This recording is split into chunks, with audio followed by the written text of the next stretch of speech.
የጌታን ደግሞ ዛሬ ስጋና ደም መታሰቢያ የሆነውን ሆሊ ኮሚኒየን ቅዱስ ቁርባን የምንካፈልበት ቀናችን ነው። በወር በገባ በመጀመሪያው ቀን እሁድ ይሄን እናደርጋለን። እንደዚሁ ይሄን ከማድረጋችን በፊት ወር በገባ በመጀመሪያው ቅዳሜ ደግሞ የወሩ ጾም ጸሎት እናደርጋለን። ትናንትና ላልነበራችሁ ሰዎች የሚያስቀና የጾም ጸሎት ጊዜ ነበረን። የአገልጋዮች ጾም ጸሎት ሳይሆን የሁላችንም ስለሆነ ሁላችሁ በዚህ ብትሆኑ በጣም ደስ ይላል። ስለዚህ በጣም ምርጥ የጾም ጸሎት ጊዜ አለን። ሁል ጊዜ የጌታ እራት ከመሆኑ እሁዱን በፊት በዚህ ስፍራ ላይ ጸሎት እንጸልያለን። በጾም ጸሎት ከዛ የፍቅር ግብዣ ይኖረናል። በጣም ምርጥ ጊዜ እናሳልፋለን። ስለዚህ ይሄ አንድነትም እናጠናክርበት በጌታ ፊትም እንሆንበት እንደ ቤተ ክርስቲያን ስለሆነ ሁላችሁም ይሄን እንድትካፈሉ በጌታ ፍቅር አሳስባለሁ። አሜን። ስለዚህ እንደዚህ ደግሞ ወር በገባ በመጀመሪያው እሁድ ዕለት እንደዚህ ያለ የጌታ እራት እንካፈላለን። የዚህን እንግዲህ ዓላማና ተግባሮችን እያወቀን የምናደርጋቸው ነገሮች በሕይወታችን ላይ ትልቅ በረከት ያመጣል። ስለዚህ ይሄ ቅዱስ ቁርባን ወይም ደግሞ ሆሊ ኮሚኒየን የሚባለውን ነገር በተመለከተ ትክክለኛ መረጃዎቹን እንድናገኝና እንድንወስድ ከእግዚአብሔር ቃል የተወሰኑ ክፍሎችን አነባለሁ። ሁላችንም አንደኛ ቆሮንቶስ ምዕራፍ 11 ቁጥር 23 ላይ ያለውን ቃል እናነባለን። ክብር ለእግዚአብሔር ይሁን። በዚህ ቃል ላይ ሐዋርያው ጳውሎስ እንዲህ ይላል። የቆሮንቶስ ቤተክርስቲያን እንደምታውቁት የአሕዛብ ቤተክርስቲያን ነች። የቆሮንቶስ ቤተክርስቲያን አሕዛቦች ጌታን ተቀብለው የተመሰረተች ጁሾችም ሊኖሩ ይችላሉ፣ ግን ብዙዎቹ እዛ ውስጥ ያሉት የግሪክና የተለያዩ አገር ሰዎች ናቸው። የሚገርማችሁ ነገር ይሄ የጌታ እራት ስርዓትን በደንብ የሚያውቁት ሆሊ ኮሚኒየንን ሲያደርጉ የኖሩት አይሁዶቹ እንደሆነ መጽሐፍ ቅዱሳችንን እንመለከታለን። ያም የአርነት ማዕድ ሆኖ ዘጸአት መጽሐፍ ምዕራፍ 12 ላይ ሲወጡ ከመራራ ቅጠል ጋር ለአንዴና ለመጨረሻ ጊዜ ፋሲካውን በልተው ወጡ። ፋሲካ ማለት ማለፍ ማለት ነው። ፓስ ኦቨር ማለት ነው። ስለዚህ ከዛ ከነበሩበት ነገር አልፈው እንደመጡ እንደመታሰቢያ ሁሌ እንዲያረጉት እግዚአብሔር አምላክ አዟቸው ለነዚያ ሁሉ ዓመታት የወጡበትን የአባቶችን ያንን ዘመን እያሰቡ ለመታሰቢያነት ያረጉት ነበር። ያንን ሲመገቡ ሳይሆን ነፃ የሚሆኑት ነፃ የወጡበትን የትናንትናውን አስበው ያንን በመካፈል ሴሬሞኒውን ያደርጋሉ።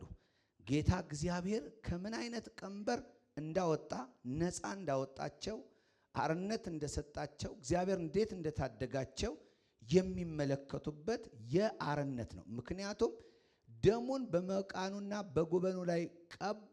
ሌሊት የሞት መልአክ መጣ፣ አለፋቸው። ኢየሱስ ጌታ ነው። በማንም ሰው ቤት ላይ ይህ ደም ባለበት ክፉ አልተፈጸመም። ክብር ለእግዚአብሔር ይሁን። አልፏቸው ሄደ ይላል መጽሐፍ ቅዱሳቸውን ስንመለከት። ሌሎች ሰዎች በአጠቃላይ ግን ምን ሆኑ ይላል? በኩሮቻቸው በአጠቃላይ የአህያ በኩር፣ የከብት የተለያየ ከሰው ሁሉ በኩር የዛን ቀን አልቆ በዚያ በግብፅ ታላቅ ለቅሶ ሆነ ይላል። ክብር ለእግዚአብሔር። ስለዚህ ያንን ለዘመናት ሲያደርጉ በዚህ አይነት ኖረዋል። ጌታ ኢየሱስ ክርስቶስ መጥቶ ትልቁን አርነት ከግብፅ ሳይሆን ከሰይጣን አሜን። ያንን ትልቅ አርነት ለሰው ልጆች ለአይሁዶች ብቻ ሳይሆን ለሰው ልጆች ሁሉ ለአዳም ሁሉ ለመስጠት ሲመጣ በነሱ ስርዓት ውስጥ ገብቶ ያንን የቅዱስ ቁርባኑን ኪዳን በማድረግ ይህ እንካችሁ ለእናንተ የሚሆን የአዲስ ኪዳን ደሜ ነው ብሎ በትክክል ያንን ነገር እንዲወስዱና እንዲያስቡ አድርጎ መመሪያ ሰጣቸው።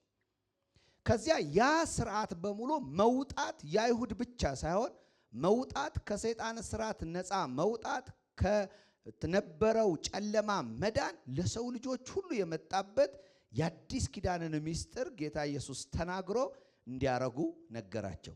ከዚህ የተነሳ የቆሮንቶስ ቤተክርስቲያን ምንም የግብፅ ታሪክ ባይኖራቸው አንዳንዶቹ የቆሮንቶስ ቤተክርስቲያን ሰዎች ዘራቸው ቢመዘዝ እስራኤልን ካስጨነቁት ግብፃውያን ዘንድ ሊሆኑ ይችላሉ። ግልጽ ነው። ይሄ ስርዓት ላይ መለከታቸው ይችላል። አሁን ግን የጥልን ግድግዳ አፍርሶ ከሁለቱ አንድ አዲስን ሰው በሰራው በናዝሬቱ ጌታ በኢየሱስ አማካኝነት ይህንን ማዕድ ለመካፈል በቁ። አሜን። አጠገባቸው ያለውን ሰው ይህ ላንተም ነው በሏቸው። ክብር ለእግዚአብሔር ይሁን። ስለዚህ ሐዋርያው የተናገረውን ለማንበብ ፈልጌ ነው ባክግራውንዱን የተናገርኩት። 23 እኔ ከጌታ የተቀበልኩትን ለእናንተ አስተላልፌአለሁና ጌታ ኢየሱስ አልፎ በተሰጠባት ሌሊት እንጀራውን አንስቶ ከባረከ በኋላ ቆርሶ ይህ ስለ እናንተ የሚሆን ሥጋዬ ነው፣ ለመታሰቢያ አድርጉት አለ። እንዲሁም ከራት በኋላ ጽዋውን አንስቶ ይህ ጽዋ በደሜ የሚሆን የአዲስ ኪዳን ነው። ስለዚህ ከጽዋው በምትጠጡበት ጊዜ ይህን ለመታሰቢያ አድርጉት አለ። ይህን እንጀራ በምትበሉበት ጊዜ ይህን ጽዋ በምትጠጡበት ጊዜ ሁሉ ጌታ እስኪመጣ ድረስ ሞቱን ትናገራላችሁ። ይሄ ቃል ሐዋርያው ጳውሎስ እንደ አሕዛብ ሐዋርያነቱ ከዚያ ከአይሁዶች ቢመጣም እንኳን ሐዋርያነቱ የአይሁድ ሳይሆን ሐዋርያነቱ የአሕዛብ ሆኖ ከጌታ ተቀብየዋለሁ። ይሄ ለአይሁድ ብቻ የሆነው ከግብፅ ነፃ መውጣት ሳይሆን የሰው ልጆች ሁሉ ነፃ የወጡበት ከጨለማ ወደ ብርሃን የተሻገሩበት ይህንን ምስጢር ጌታ ለኔ ነግሮኛል። ስለዚህ የአይሁድ ስርዓት ሳይሆን የማንኛውም የዳነ ሰው መታሰቢያ ሆኖ በሕይወታችሁ ዘመን ሁሉ ይህን እንድታደርጉት ይህን አስተላልፌአለሁ ይላል። ክብር ለእግዚአብሔር ይሁን። ይህን ባስተላለፈበት ጊዜ የተናገረው ነገር ምንድን ነው? መታሰቢያዬ አድርጉት አለ። ስለዚህች ሐሳብ ነው የምናገረው። ክብር ለእግዚአብሔር ይሁን። በዚህ የጌታን ስጋና ደም በሚወክለው የሆሊ ኮሚዩኒየን መካፈል ውስጥ እንድናስበው መታሰቢያነቱን እንድናይ የምፈልገው አንድ ሁለት ነጥቦች ይኖሩኛል። እነሱም ብቻ ተናግሬ ነው ዛሬ ከሰዓታችንም አንጻር ወደ መካፈሉ የምንሄደው። ክብር ለእግዚአብሔር ይሁን። እንግዲህ መታሰቢያ ሲባል አንዳንድ መታሰቢያዎች ያን አንድን ሰው ብቻ አስበን ወይም ስለዛ ሰው የነበረበትን የትናንትና ነገር አስበን ወይ ማልቀስ ሊሆን ይችላል፣ ወይ ማዘን ሊሆን ይችላል፣ ከኛ ጋር በነበረ ጊዜ ሊሆን ይችላል ብለው ሊያስቡ ይችላል። ምክንያቱም የሞት መታሰቢያ ስለሆነ። እዚህ ጋር ግን እንድናስበው ግን ጌታ የፈለገውና የምናስበው ነገር ምንድን ነው የሚለውን ነገር ዛሬ መናገር እፈልጋለሁ። ክብር ለእግዚአብሔር ይሁን። ይህንን የጌታን እራት ኢየሱስ ሲያካፍል በሁሉም ወንጌላት ውስጥ ተጠቅሷል። በሁሉ ወንጌላት ውስጥ ሲጠቀስ ሁሉም ወንጌላት ስለዚህ እራት እንዴት እንደሚሰጥ እንካችሁ እያለ ኢየሱስ የሰጠበትን ብቻ ይዘግባሉ። ከዛ ውጪ ሌላ ነገሮቹን አይዘግቡም። ዮሐንስ ጋር ግን ስንመጣ ወንጌላዊ ዮሐንስ ግን ሲዘግብ አብሮ አያይዞ ስለ እግር መተጣጠብ ይነግረናል። እየሰማችሁ ነው? ከዛ አብሮ አያይዞ ስለ ፍቅር ይነግረናል። ሌሎች ወንጌላቶች በአጠቃላይ ስለተደረገው እንካችሁ ኪዳኔ ነው፣ እንካችሁ ከኔ ጋር ይሄ ነው ብሎ ነው የሚነግራቸው። የዮሐንስ ወንጌል ጋር ግን ስንመጣ ዩኒክሊ የሚነግረን ነገር ኢየሱስ ያንን እራት በሰጠበት ጊዜ የሚያሳስባቸው ነገር እንደነበረ በዮሐንስ ወንጌል ላይ እናገኛለን። ክብር ለእግዚአብሔር ይሁን። ስለዚህ አንደኛው የሚያሳስባቸውን ነገር ስንመለከት ፍቅር ነው። እስቲ ፍቅር በሉ አንዴ። ፍቅር። ይህንን በምንካፈልበት ጊዜ እንድናስበው የሚገባው ትልቁ ነገር ይህ ነገር የተሰጠን ምንም ስለሰራን ሳይሆን ጌታ ስለወደደን ነው። እስቲ ጌታ ይወድሃል በሉት አጠገባችሁ ያለውን ሰው። መጽሐፍ ቅዱሳችንን እንድንመለከት ፈልጋለሁ። ሮሜ መጽሐፍ ምዕራፍ 5 ቁጥር 6 ሮሜ መጽሐፍ ምዕራፍ 5 ቁጥር 6 የእግዚአብሔር ቃል እንደዚህ ይላል። ሃሌሉያ። ገና ደካሞች ሳለን ልክ ጊዜው ሲደርስ ክርስቶስ ስለ ኃጢአተኞች ሞቷልና። ለጻድቅ የሚሞት ሰው ማግኘት እጅጉን ያዳግታል። ለደግ ሰው ሲል ሊሞት የሚደፍር ምናልባት ይገኝ ይሆናል። ነገር ግን ገና ኃጢአተኞች ሳለን ክርስቶስ ስለኛ ሞተ ይልና የሚቀጥለው ቃል ነው የሚገርመው። ይህም እግዚአብሔር ለኛ ያለውን የራሱን ፍቅር ያሳያል። ክብር ለእግዚአብሔር። እግዚአብሔር እኛን እንደወደደን በእግዚአብሔር ልብ ውስጥ እንዳለን እግዚአብሔር ለኛ ያለውን ታላቅ ፍቅሩን የገለጠበት ትልቁና ዋነኛው ስራው አንድ ልጁን ለኛ አሳልፎ በሰጠበት መስጠት ውስጥ ነው። ክብር ለእግዚአብሔር ይሁን። እና ይሄንን ክፍል ስንመለከት ገና ኃጢአተኞች ሳለን ደካሞች ሳለን ሳይገባን ምክንያቱም ይሄ ፍቅር ለማይገባው የተሰጠ ፍቅር እንጂ ለሚገባው የተሰጠ አይደለም። ይሄ ፍቅር መዝኖ ለተገኘ ሳይሆን መዝኖ ላልተገኘ የመጣ ነው። ይሄ ፍቅር በእግዚአብሔር ፊት ለመታየት ደና ትከሻ ላለው ሰው የተሰጠ ሳይሆን በእግዚአብሔር ፊት አቅም ለሌለው ለደካማው ነው። እግዚአብሔርን ቀና ብሎ ማየት ለማይችለው መጸለይ ለማይችለው አባት ማለት ለማይችለው ለወደቀው ሰው እንዲያው በነፃ የተሰጠ የፍቅር ማሳሰቢያ ነው። ኢየሱስ ጌታ ነው። አሜን አሜን። ለዚህ ነው እንግዲህ ጌታ ኢየሱስ ክርስቶስ ይህንን ነገር በሚሰጥበት ጊዜ ወደ ዮሐንስ ወንጌል ምዕራፍ 13 ወስዳቸዋለሁ። ከድርጊቱ ባሻገር አብረው የነበሩትን ሁኔታዎች ስንመለከት ይህንን ቃል እናያለን። 13ኛው ምዕራፍ ላይ እንዲህ ይላል። ጊዜው ልክ የፋሲካ በዓል በፊት ነበር። ኢየሱስም ይህንን ዓለም ትቶ ወደ አብ የሚሄድበት ጊዜ እንደደረሰ አወቀ። በዓለም የነበሩትን የራሱ የሆኑትን ወደዳቸው፣ በፍጹም ፍቅሩም ወደዳቸው ይላል። ምን አረጋቸው?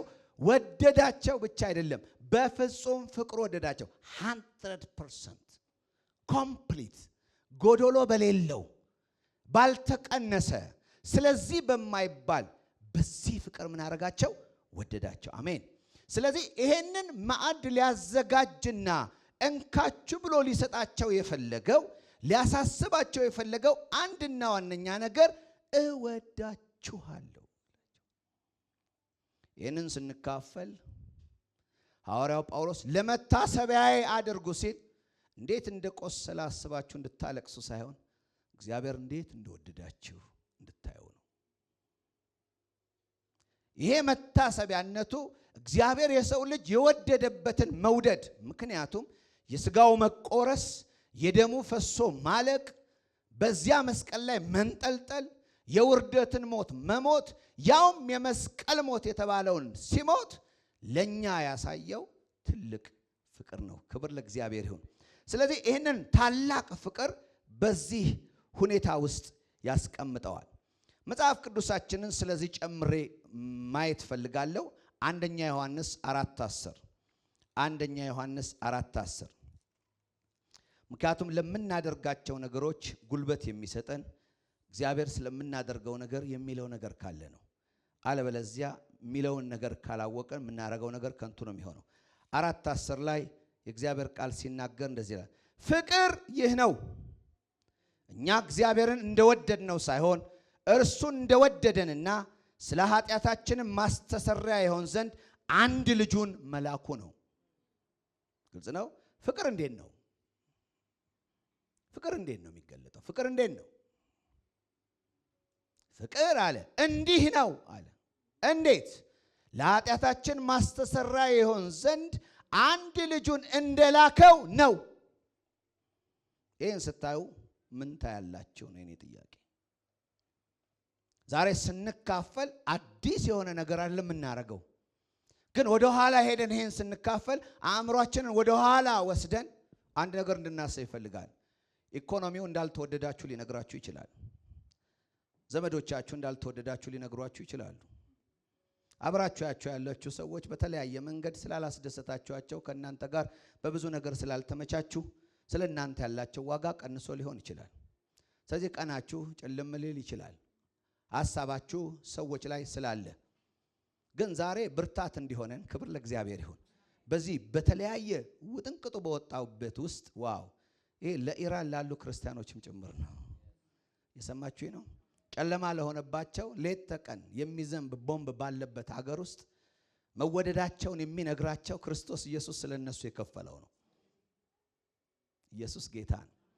ስለዚህ ይሄንን በምንካፈልበት ጊዜ የሆነ ስርዓቶችን ልንፈጽም ሳይሆን ተላልፎ ያኔ በተሰጠበት ጊዜ ጌታ ኢየሱስ እንዳለው እኔም እላችኋለሁ አስቡ ይላል። መታሰቢያ ማለት አስብ ማለት ነው።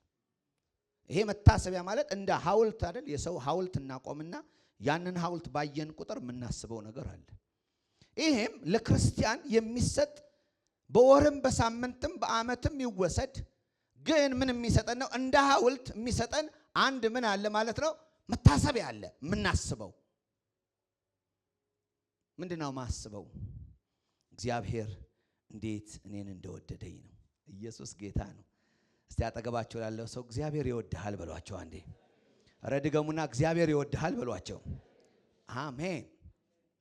የሚገርማችሁ ነገር ይሄንን ነገር ጌታ ኢየሱስ ክርስቶስ በሚናገርበት ጊዜ አብሮ ያነሳው ነገር አለ። ወደ ዮሐንስ ወንጌል ምዕራፍ 13 ወስዳቸዋለሁ።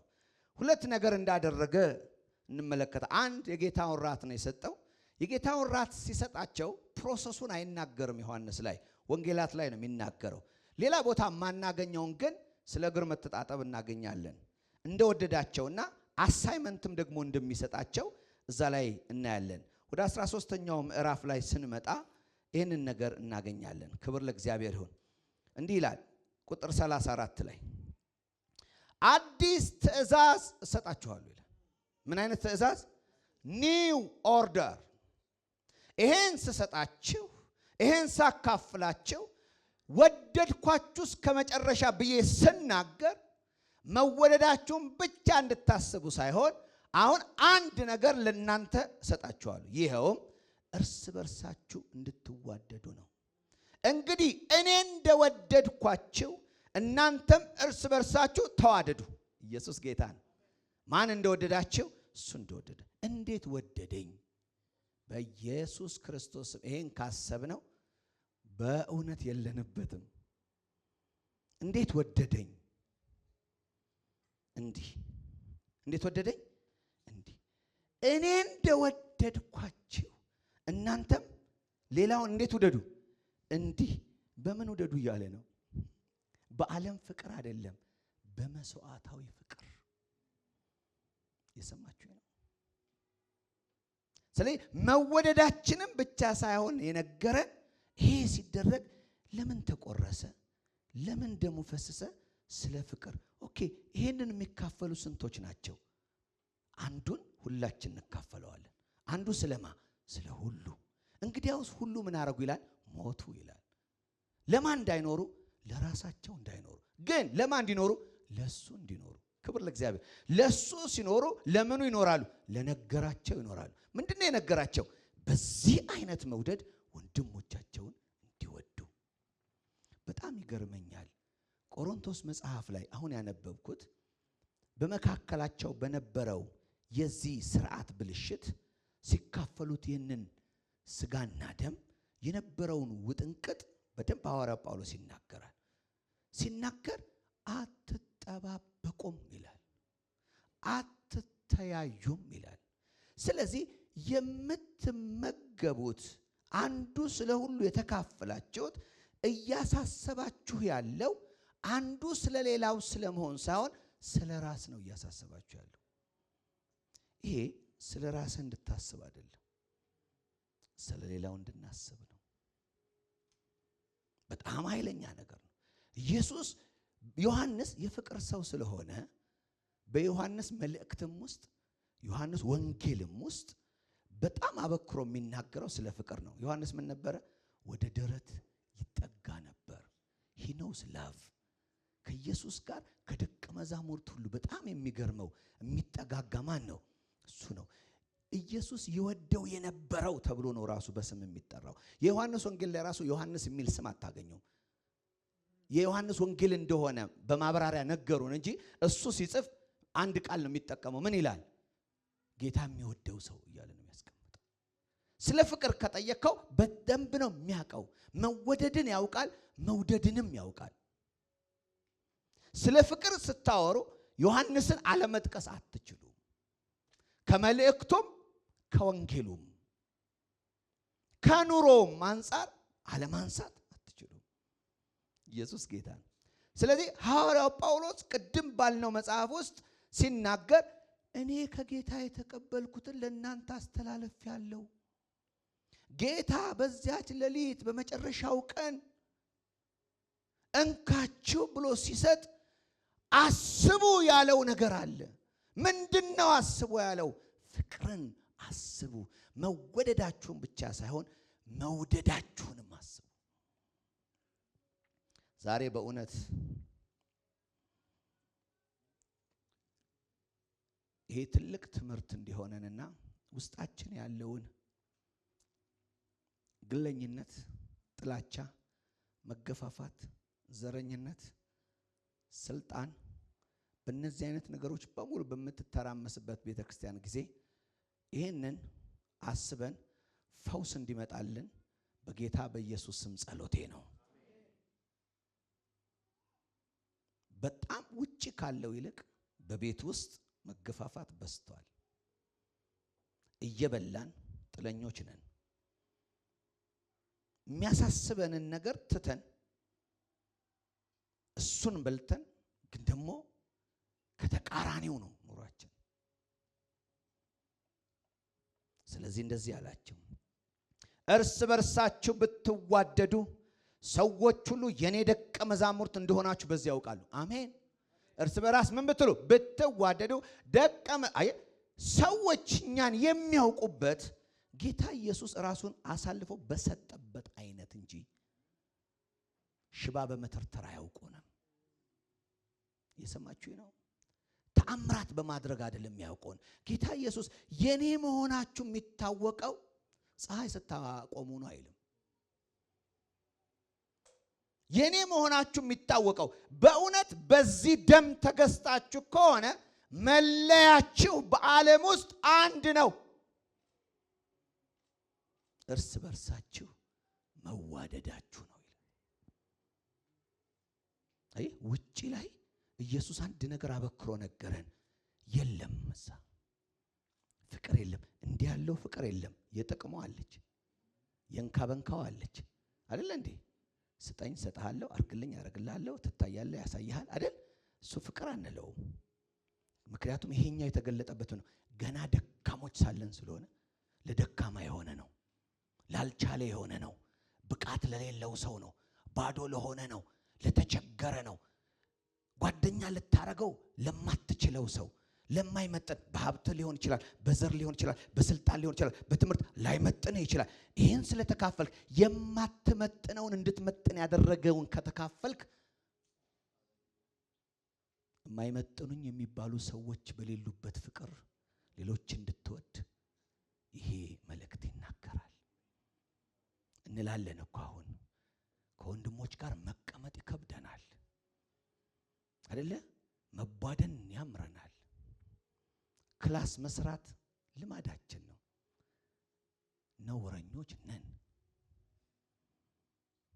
በጣም ነን። ክላሲፋይ እናረጋለን። በዘርም ይሆናል፣ በገንዘብም ይሆናል፣ ባኗኗርም ይሆናል፣ በስታይልም ይሆናል። አለ መልክ አለ። በጣም የሚገርማችሁ ነገር ከዚህ ጋር አይሄድም። ይህም በልቶ ሰው ደካማ ሳለሁ የተወደድኩ ነኝ ብሎ ደካማ ለመውደድ የሚነሳበት አቅም ሰጪ ነው። የሌለኝን ወዶኝ የሌለውን እንድወድ አቅም ሰጪ ነው። አስብ ስባል እማስበው ስለ ራስ አይደለም ወገኖቼ። ይሄ እንድናስብበት ይሄ ባይኖር፣ አሁን ለምሳሌ ይሄ ባይኖር በጣም ጎበዞች ሆነን ማሰብ ከቻለን ቶከን ነው። ይሄ ቶከን ማለት የአንድ ነገር ምልክት ነው። ግን ይሄ ነገር ባይኖር አንድ ሰው ክርስቶስ ስለሱ እንዴት እንደሞተና ያሞቱ ፍቅሩን የሚያስረዳው ከሆነ ያንን ፍቅር በማሰብ ፍቅርን ለመኖር እንዲወስን ግዴታ ይሄን መብላት አይጠበቅበት፣ ማሰብ ነው የሚጠበቅበት። ለምን? አይሁዶቹ ከግብፅ እንዴት እንደወጡ እንዲያስቡ ነው ስርዓቱ የተነገራቸው።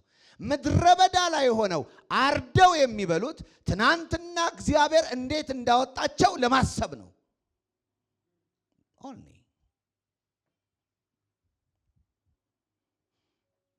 ኦ ኢየሱስ አንተ መልካም ነህ።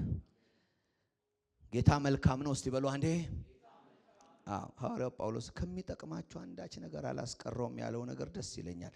ከሚጠቅማችሁ ባገኘኋችሁ ቁጥር አንዳች ባላስቀርባችሁ ደስ ይለኛል። አንዳች ባይቀርብን።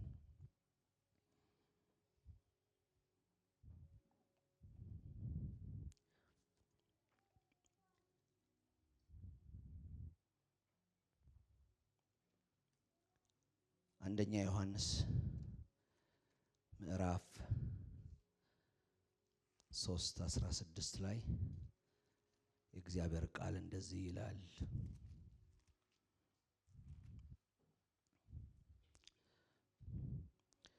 ኢየሱስ ክርስቶስ ሕይወቱን ስለኛ አሳልፎ ስለሰጠ ፍቅር ምን እንደሆነ በዚህ እናውቃለን። እኛም እስቲ ከኔ ጋር እኛም ብሎ አይደል? እኛም ሕይወታችንን ስለ ወንድሞቻችን አሳልፈን ልንሰጥ ይገባናል። ለማ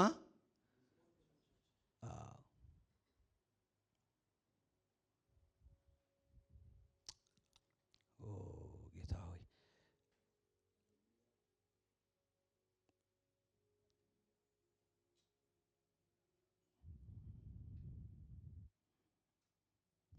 ከብዳን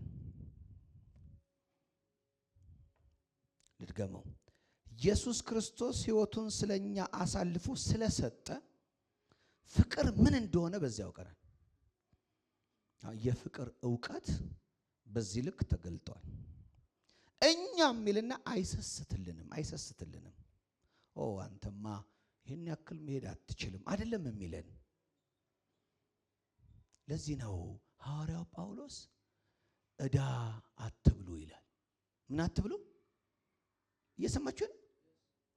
ዕዳ አትብሉ ይላል። ይህንን ሲካፈሉ ሐዋርያው ጳውሎስ ለዕዳ ትበላላችሁ። ምንድነው ዕዳ? ለማን አበድሬ ከማን ወስጄ የማን ሰጠኝ? ምን የሰጠኝ አለ? የምን ዕዳ ነው? ለካ የፍቅር ዕዳ ነው።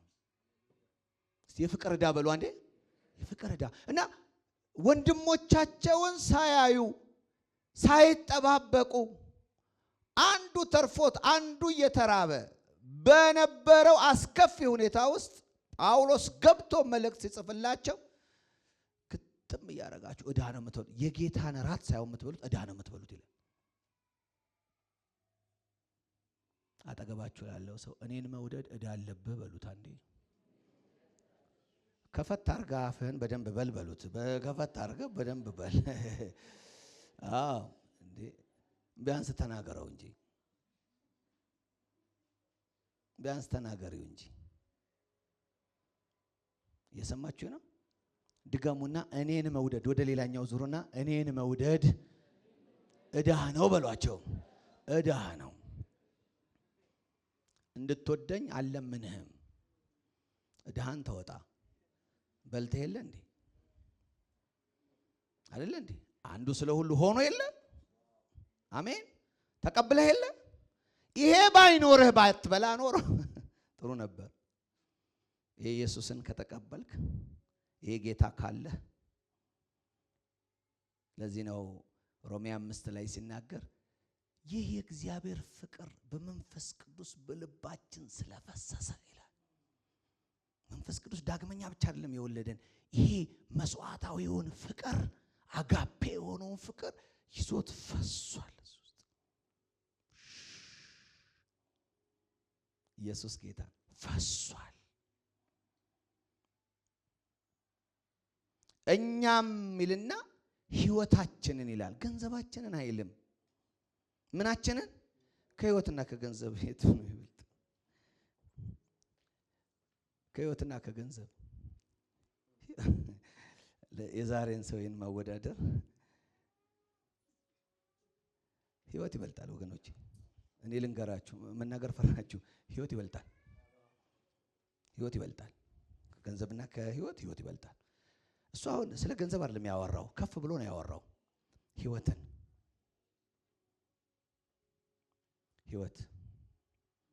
መካፈል፣ ሕይወት መስጠት ምን ማለት ነው ግን? ስለሌላው እንድሞት ይጠብቅብኛል? አዎ ካስፈለገ እንድሞት። ግልጽ ነው።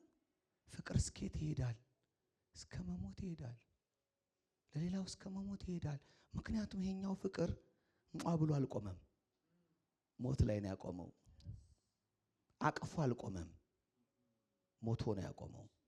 ጨብጦ አልቆመም። ሞቶ ነው ያቆመው። ሄደው እዛ ድረስ ነው። ማን ነው ፍቅራችንን መሳሳም ብቻ ያደረገው? ይበቃል መሳሳም? አብሮ ማገልገል ይበቃል? አንድ ቸርች ነኝ ማለት ይበቃል? ወይስ እስከ ህይወት የሚያስኬድ ነገር ያስፈልግ ይሆን? አንዳንዴም ህይወት ድረስ የማያደርሰንን ነገሮች እኮ ነው። ከዛ ትንሽ አንዳንድ ጊዜ ሊገልጠው የሚችለው ነገር ገንዘብ ስለሆነ እንደዚህ ብሎ ይነግራል። 17 ማንም ሀብት ያለው ወንድሙ ሲቸገር አይቶ ባይራራለት የእግዚአብሔር ፍቅር እንዴት በርሱ ይኖራል? ልጆች ሆይ በተግባርና በእውነት እንጂ በቃልና በአንደበት ብቻ አንዋደድ። አሜን።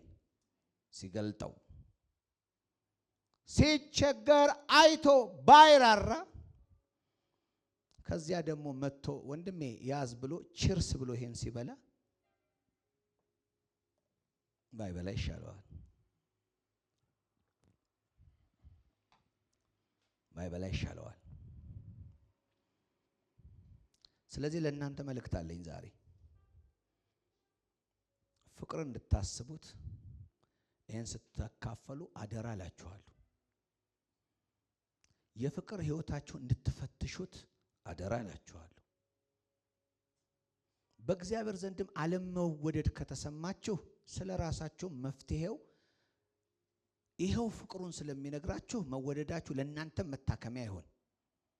ውስጣችሁም ለጠፋው ለወንድማችሁ ግዴለሽ በሆናችሁበት ጉዳይ ላይ እግዚአብሔር ደግሞ ማንቃት ይስጣችሁ። ይሄ እውነቱ ነው። ወንጌሉ ከዚህ ነገር ሌላ የለውም። ስለሌለው በቃ የለውም። ምን አባቴ ላርግ? መጨመር አልችልም፣ መቀነስ አልችልም። እሱ ነው የምናገረው።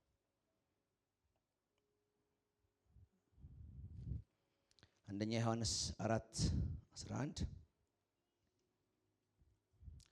ወዳጆች ሆይ እግዚአብሔር እንዲህ ከወደደን እኛም እርስ በርሳችን መዋደድ ይገባናል ነው። አሁን ይገባናል ነው እንጂ የሚለን ሞክር አይልም።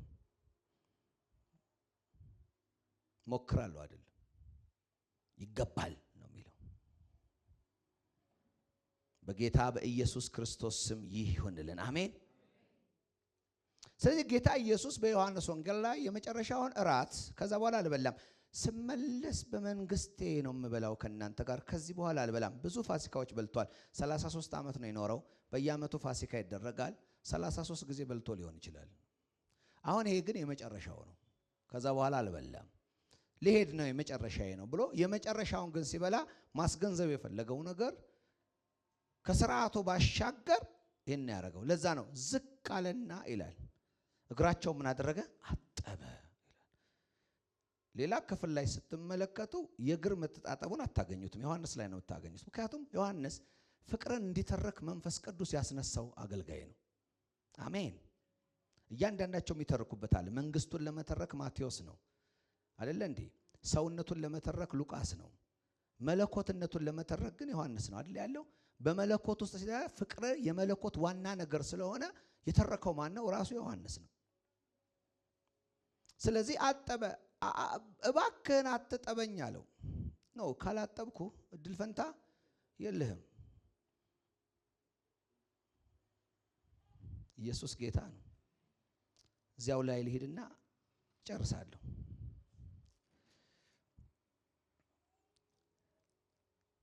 እንዲህ አላቸው፣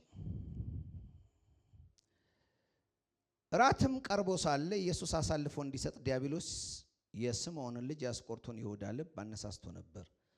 ኢየሱስም አብ ሁሉን ነገር በስልጣኑ ስር እንዳደረገለት ከእግዚአብሔር እንደተላከ ወደ እግዚአብሔር እንደሚመለስ አውቆ ከእራት ተነሳ፣ መጎናጸፊያውንም አስቀመጠ፣ ወገቡንም በፎጣ ታጠቀ። ከዚያም በመታጠቢያ ውሃ ጨምሮ ደቀ መዛሙርቱን እግር እያጠበ በታጠቀው ፎጣ ያብስ ነበር። ወደ ስምዖን ጴጥሮስ መጣ ይላል። ከዛ አታጥበኝም ተከራከሩ። ከዛ በኋላ ግድ አለው፣ አጠበው። እግራቸውን አጥቦ ካበቃ በኋላ ልብሱን ለብሶ ተመልሶ በቦታው ተቀመጠ። እንዲህም አላቸው ይላል፣ ያደረኩላችሁን ታስተውላላችሁን አለ። ታጠብን በጌታ ብለው እንዲደሰቱ አይደለም የፈለገው፣ ፈርዘር እንዲያስቡ ፈልጓል። ጨርሶ ቁጭ ካለ በኋላ የተደረገውን ነገር ግን አሰባችሁት አላቸው። ከዛ በኋላ ታስተውሉታላችሁ። እናንተ መምህርና ጌታ ትሉኛላችሁ፣ ትክክል ነው።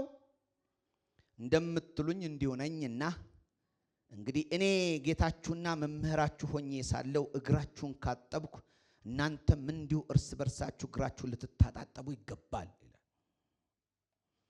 እግር መታጣጠብ ምህረት ነው። የሰማችሁ ነው። እግር መታጣጠብ ምንድን ነው? ምህረት ነው።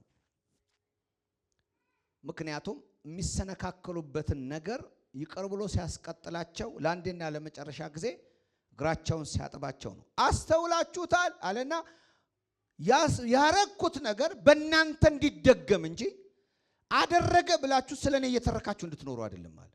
አስቡ የሚል መልእክት ነው ያስቀመጠው። ምን እናስብ? አንድ ነገር እኔ እንዳጠብኳችሁ እናንተም ሌላውን ምን የሚታጠብ ማን ነው? ቆሻሻ አይደል? ማን ነው የሚታጠብ? ቆሻሻ የሆነ ነገር። ወንድሞቻችንን በተለያየ ጉዳይ ውስጥ ሲሆኑ እነሱን የማጠብ ይቅር የማለት የመንከባከብ ወደ ስፍራቸው እንዲገቡ የማገዝ የፍቅር መገለጫ ነው አይደል? የሚወድ ያጥባል፣ የሚያፈቅር እንዲህ ይላል ሐዋርያው ጳውሎስ። ቆሮንቶሶች በጣም የተለያየ ኃጢአት ውስጥ ሲገቡ እኔስ አልቆጭምን ይላል። ምክንያቱም እነሱ ሲገቡ ጎሽ አገኘሃት አይደለም የሚለው፣ እቆጫለሁ። በመካከላችሁ ሰው ሲወድቅና ሲስት እኔም አብሬ ምን አደርጋለሁ? እቆጫለሁ። ለምን? አብሬ የምካፈል ወንድም ነኛ። ክብር ለእግዚአብሔር። ይሄ በወንድምህ ውድቀት የምትሳለቅ ሳይሆን በወንድምህ ውድቀት አብረህ የምትቆጭ የምታዝን።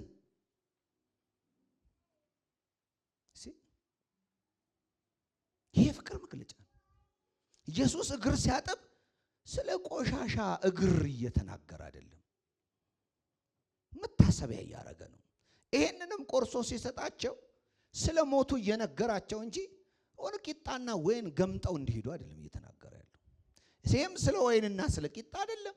አጥስም ታይም ያንም በውሃ እግራቸው አቧራ ስለደከመ ከአቧራ ልጠባቸው አይደለም። መልእክት ዝቅ ብሎ ማገልገልን፣ ፍቅርን መግለጥን፣ በሰዎች ስህተት አለመሳለቅን፣ ከነሱ ጋር ዝቅ ብሎ ከስህተት እንዲወጡ ማገዝን ተካፈሉ። እኔ እንዲህ ነው ያደረኩት፣ እኔ ጋር ያለው ፍቅር ይሄ ነው እያለ ነው። በናዝሬቱ ጌታ በኢየሱስ ስም ይህ መንፈስ ያገኘን።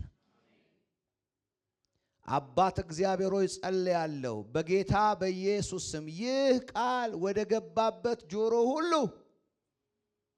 ይህ ታላቅ ምስጢር ጌታ ሆይ ለሕይወት እንዲሆን በኢየሱስ ስም ጸልያለሁ።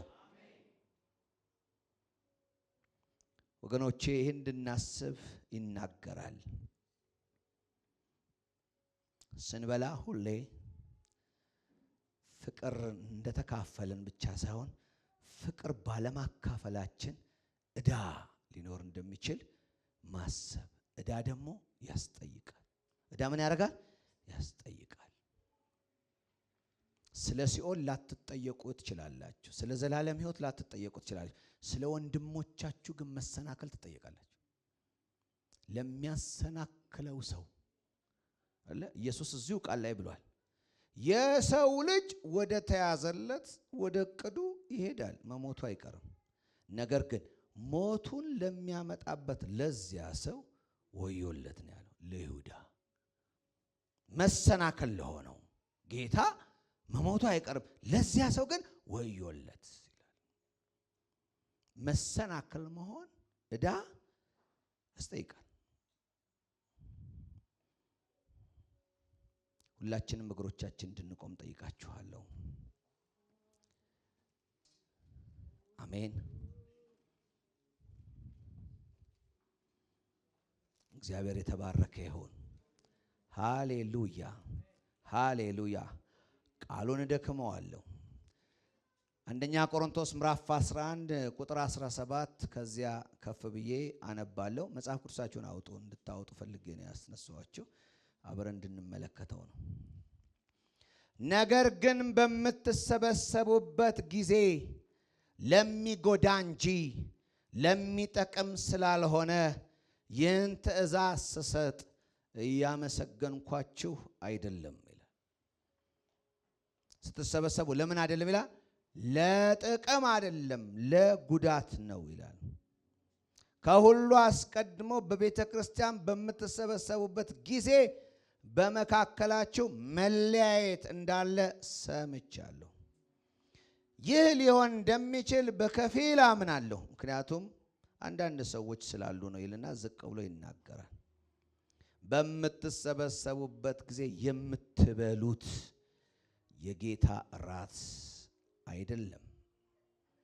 በምትበሉበት ጊዜ አንዱ ሌላውን ሳይጠብቅ ምግቡን ይበላል፣ አንዱ እየተራበ ሌላው ይሰክራል። ለመሆኑ የምትበሉበትና የምትጠጡበት ቤት የላችሁምን? ወይስ እግዚአብሔርን ቤተክርስቲያን በመናቅ ምንም የሌላቸውን ታሳፍራላችሁን? እንግዲህ ምን ልበላችሁ? በዚህ ነገር ላመስግናችሁን?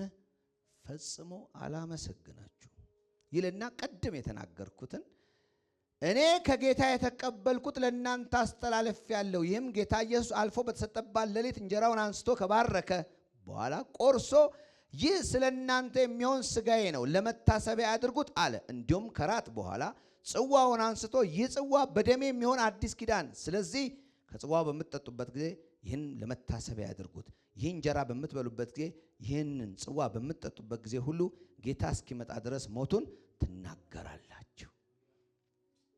ኢየሱስ ጌታ ነው። ምን ታደርጋላችሁ? እሱ ተላልፎ በተሰጠበት ጊዜ ያለውን ካሰብን ኋላ ላይ ያለው ምን ልበላችሁ ብሎ ያስቀመጠው ነገር ሊሆን አይችልም።